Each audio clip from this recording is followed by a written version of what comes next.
Magandang araw mga kalimpyo. Nakatapos ko lang magkabit ng doorknob dito sa CR.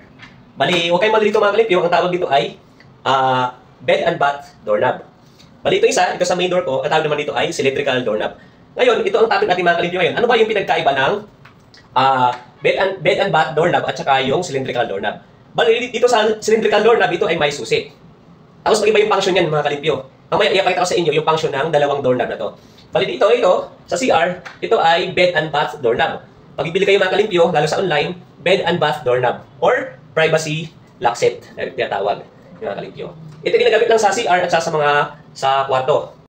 Bali, ang function nito ng bed and bath doorknob or privacy doorknob, ganito mga kalimpyo. Papasok tayo sa CR at mag-CR tayo at ilak natin, hindi nila bubuksan doon sa labas. Unless meron silang flat screw, buksan nila.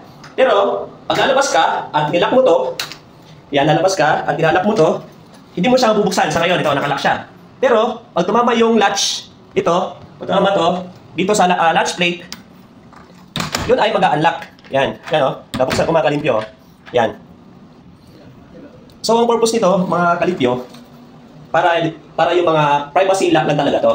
Ibig sabihin, nandito ka sa loob ng banyo ka o sa kwarto ka, pag nilock mo, kailangan mo pa ng permission.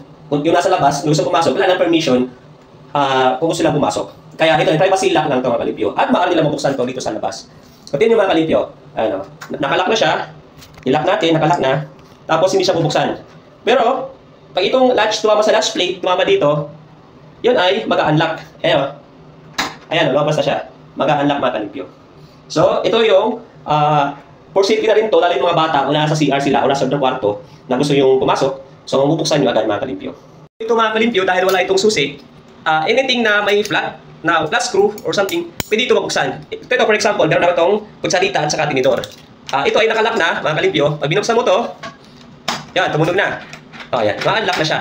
Basta kahit anong flat mga kalimpyo, pwede mo siya mabuksan. Dito naman sa main door natin, sa cylindrical doorknob, ito naman yung function niya.